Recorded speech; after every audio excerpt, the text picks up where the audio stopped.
Hello everyone.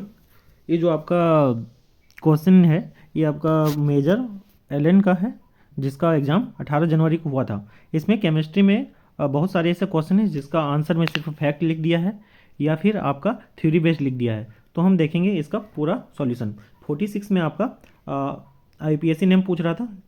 पहला और दूसरा ऑप्शन में आपका कॉमन नेम दिया हुआ था, तीसरा में आपका आईपीएससी नेम सही है। उसके बाद 47 में आपका आईयूपीएससी नोमेनक्लेचर से नेम क्वेश्चन था। 48 में आपका पोजीशन आइसोमर से है। पोजीशन आइसोमर देखने के लिए हम मैजिक नंबर देखेंगे। मैजिक नंबर एक्स और वाई से देखेंगे। एक्स क्या है, नंबर ऑफ कार्बन, और वाई क्या है, number of branching of carbon है। ठीक है, लेकिन यहाँ पर ब्रांचिंग ऑफ कार्बन है, ब्रांचिंग ऑफ क्लोरीन है। ठीक है, आगे देखेंगे मेटामेरिज्म। मेटामेरिज्म जो होता है पॉलीवैलेंट फंक्शनल ग्रुप जो होते हैं वही शो करते हैं, जैसे ईथर, थायो ईथर, एस्टर वगैरह। उसके बाद 45 फंक्शनल ग्रुप आइसोमेरिज्म है, क्योंकि यहाँ फंक्शनल ग्रुप डिफरेंट है। प्राइमरी अमाइन और सेकेंडरी अमाइन दोनों को डिफरेंट फंक्शनल ग्रुप कंसिडर किया जाता है।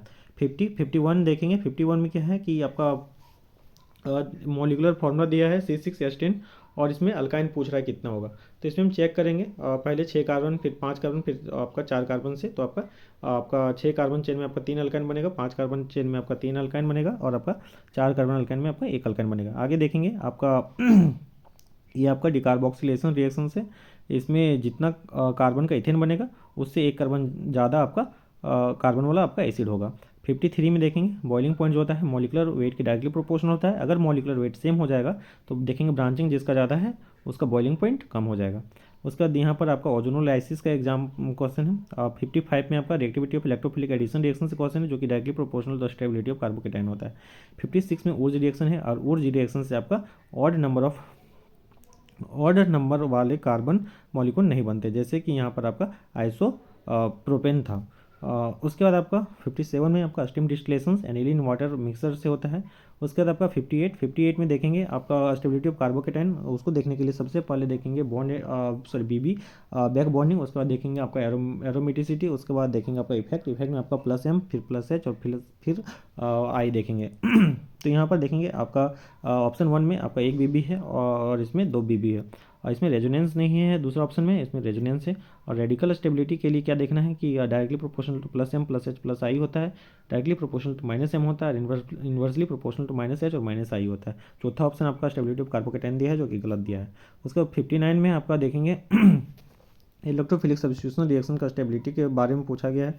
59 हो गया। 60 में आपका एरोमेटिक एंटी एरोमेटिक और नॉन एरोमेटिक दिया हुआ है कंपाउंड, उसमें से एरोमेटिक कितना हो आपका काउंट करके बताना है।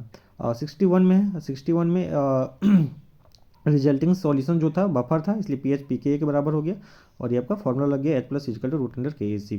आपका 62 ब्रोंस्टेड एसिड क्या होता है, जो कि H+ आयन डोनेट करता है किसी भी मीडियम में। अरेनियस एसिड कौन होता है, जो कि डोनेट करता है H+ केवल और केवल वाटर में। 63 में आपका AB सॉलिड से AB एक्वस में जाने के लिए आपका लेटिस एनर्जी आपको पहले देख के उसका बॉन्ड को तोड़ के गैसियस फॉर्म में लाना होगा, गैसियस फॉर्म में फिर आपका हाइड्रेशन करना होगा।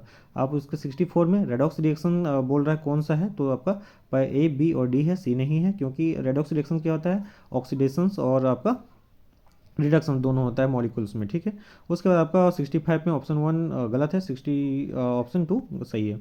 और 66 इक्विवेलेंट क्या होता है, वेट क्या होता है, molecular weight upon N factor होता है। ठीक है, 67 में क्या होता है कि आपका गैसियस फॉर्म में है, उसको गैस में तोड़ा गया है एबी को, और यहाँ पर दिया है कि अल्फ़ा जो है एबी का एक्स है और बहुत लेस है। जब लेस है तो KP equal to P alpha square है, अल्फा रूट अंडर KP/P हो जाएगा। ठीक है, 68 हमको समझ में नहीं आया, जिसको समझ में आया आप कमेंट में बताइए। और 69 में देखिए आपका प्रेशर दिया है, वॉल्यूम दिया है, क्यू दिया, हीट दिया है, डेल्टा यू पूछा है। उसमें से हम पहले क्या करेंगे, वर्क डन निकाल लेंगे। वर्क डन क्या होता है, -P delta we. Work done निकाल लिए, फिर delta U Q plus W solve कर दिया, -70 जूल।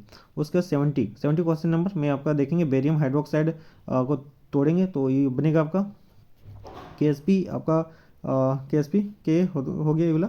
उसके बाद आपका इसमें देखिए पीएच दिया है आपका बेरियम हाइड्रोक्साइड का 10, तो हमको POH से मतलब है 4 हो गया, उसको H माइनस आपका 10⁻⁴ हो गया, इसको यहाँ पुट करके Ba+2 निकाल लेंगे। उसके बाद 71 में HCl को CH3COA सोडियम एसीटेट के साथ रिएक्शन करेंगे तो आपको sodium acetic acid plus NaCl बनेगा। तो इसमें 10 मिलीमोल और इसका 20 मिलीमोल ये आपका रिएक्ट करके ये आपका बचा सॉल्ट वीक एसिड, और उसी का कॉन्जुगेट एसिड बचा, कॉन्जुगेट बेस बचा कॉन्जुगेट सॉल्ट बचा, तो आपका एसिडिक बफर हो गया। ठीक है, एसिडिक बफर था। उसके बाद 72 में आपका बॉन्ड एनर्जी से क्वेश्चन था। बॉन्ड एनर्जी निकालने के लिए डेल्टा एच बॉन्ड एनर्जी निकालने के लिए आपका डेल्टा एच निकालने के लिए delta H reactant minus delta H product करेंगे, आंसर आ जाएगा 72। 73 में क्या करना है, कॉम्बिनेशन रिएक्शन क्या होता है कि कम से कम एक एलिमेंट जो है आपका रिएक्टेंट साइड में आपका एलिमेंटल फॉर्म में होना चाहिए। डिकम्पोजिशन कॉम्बिनेशन का उल्टा है, ये प्रोडक्ट साइड में आपका एलिमेंटल फॉर्म में होना चाहिए कम से कम एक। डिस्प्लेसमेंट आपका मेटल बहुत सारे डिस्प्लेसमेंट रिएक्शंस होते हैं, उसमें से एक ये है डिस्प्रोपोर्शनेशन रिएक्शन, ऑक्सीडेशन और रिडक्शन टेक्स प्लेस साइमल्टेनियसली। 74 हमको नहीं समझ में आया, जिसको आया बताएंगे। उसके बाद आपका 75 का इसमें लोवेस्ट एनर्जी, दैट मीन्स आपका 3 से 2 में जा रहा है, उसमें लेमडा यहाँ पर निकाल लेंगे, स्टेटमेंट 2 सही था। उसके बाद आपका 76 में आपका देखेंगे स्टेरिक नंबर निकालने के लिए valence electron of element central atom का, उसमें से माइनस करेंगे नंबर ऑफ मोनोवैलेंट एटम, उसको माइनस चार्ज करेंगे, जो कि यहाँ पर आ गया। उसके बाद आपका sp3d हाइब्रिडाइजेशन पूछ रहा था, यहाँ से बता देंगे। 77 में क्या है कि आपका इसमें N2 से N2 माइनस में जा रहा है, O2 से O2 माइनस में जा रहा है, तो आपका बॉन्ड ऑर्डर 3 से 2.5 गया, आपका 2 से 1.5 गया। बॉन्ड स्ट्रेंथ आपका N2 का ज़्यादा हो जाएगा, बॉन्ड लेंथ N2 माइनस का ज़्यादा होगा। बॉन्ड स्ट्रेंथ आपका O2 का ज़्यादा हो जाएगा, बॉन्ड लेंथ O2 माइनस का ज़्यादा हो जाएगा। फिर आपको 78 में रूल नंबर 1 कहता है हाइड्रोजन बॉन्ड देखने के लिए सबसे पहले देखेंगे एक्स का इलेक्ट्रोनेगेटिविटी ज़्यादा होना चाहिए। अगर एक्स का इलेक्ट्रोनेगेटिविटी सेम हो गया दो मॉलिक्यूल्स में, तो देखेंगे वाई कम होना चाहिए इलेक्ट्रोनेगेटिविटी। 79 में क्या है, बॉन्ड स्ट्रेंथ देखेंगे। बॉन्ड स्ट्रेंथ क्या होता है, रूल नंबर देखने के लिए इन्वर्सली प्रोपोर्शनल टू एन होता है। उसके बाद आपका रूल नंबर जब 1 दोनों में मिल जाए तो आपका रूल नंबर 2 देखेंगे। Bond strength directly proportional directional nature होता है। डायरेक्शनल नेचर की बात करते हैं, एस से ज़्यादा पी का डायरेक्शनल नेचर, पी से ज़्यादा डी का, डी से ज़्यादा एफ का, और एस जो है नॉन डायरेक्शनल होता है। बात करते हैं dipole moment inversely proportional to angle होता है थीटा के। और यहाँ पर देखेंगे 81 में आपका सेकेंड पीरियड का lithium boron beryllium carbon oxygen nitrogen fluorine neon IP का ऑर्डर दिया है। नोबल गैस का हाई आईपी होता है क्योंकि इसका स्टेबल नोबल गैस कॉन्फिगरेशन होता है NH2NP6। फिर देखेंगे आपका ionic radii isoelectronic species में inversely proportional to Z effective क्या होता है, Z effective directly proportional to positive charge, inversely proportional to negative charge होता है। तो आयोनिक रेडियस उसका ज़्यादा होगा जिसका नेगेटिव चार्ज ज़्यादा होगा, और आयोनिक रेडियस उसका ज़्यादा होगा जिसका पॉजिटिव चार्ज सबसे कम होगा। उसके बाद 83 में देखेंगे, यहाँ पर आपका शेप पूछ रहा है, स्टेरिक नंबर के हिसाब से निकाल देंगे। ये आपका electronegativity of manganese directly proportional होगा आपका ऑक्सीडेशन नंबर के। एसिडिक स्ट्रेंथ देखेंगे, यहाँ पर इलेक्ट्रॉन एफिनिटी देख लेंगे। उसके बाद ये आपका है 85 में पूछ रहा है कि कोई मॉलिक्यूल है जिसमें पाई बॉन्ड है, तो उसमें अगर उसका हाइब्रिडाइजेशन sp आया, तो sp आया तो उसमें पी पाई हाइब्रिडेशन हो गया। sp2 में आपका एक पी पाई हो गया, जो बच गया वो आपका पी पाई होगा। और आपका जो sp3d और sp3d3 है, वो आपका सभी के सभी पी डी पाई बॉन्ड होंगे। उसके बाद आपका 86 में आपका स्ट्रेट नंबर निकाल करके देखेंगे, और distorted octahedral, that means sp3d3 किस में हाइब्रिडाइजेशन आ रहा है। 87 में देखेंगे आयनिक कैरेक्टर होता है इन्वर्सली प्रोपोर्शनल टू पोलराइजेशन के। पोलराइजेशन डायरेक्टली प्रोपोर्शनल होता है चार्ज, कोई भी चार्ज हो, पॉजिटिव चार्ज नेगेटिव चार्ज, और साइज ऑफ एनायन के। और ये आपका पोलराइजेशन इन्वर्सली प्रोपोर्शनल होता है साइज ऑफ कैटायन के। देखेंगे आयनिक कैरेक्टर यहाँ से 88 में पाई बॉन्ड याद कर लेंगे, B2 C2 में आपका केवल और केवल पाई बॉन्ड होता है। पैरामैग्नेटिक B2 O2 S2 में याद कर लेंगे पैरामैग्नेटिक होता है। 89 क्या है, H2O आपका बेंट मॉलिक्यूल है आपका, ये आपका पोलर मॉलिक्यूल्स हैं, ठीक है। आपका BeF2 लीनियर है और आपका नॉन पोलर मॉलिक्यूल है।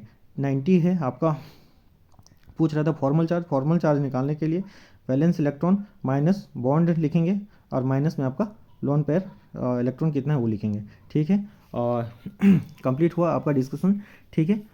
मेरे चैनल को सब्सक्राइब करें, और पसंद आया तो दोस्तों के साथ शेयर करेंगे। धन्यवाद।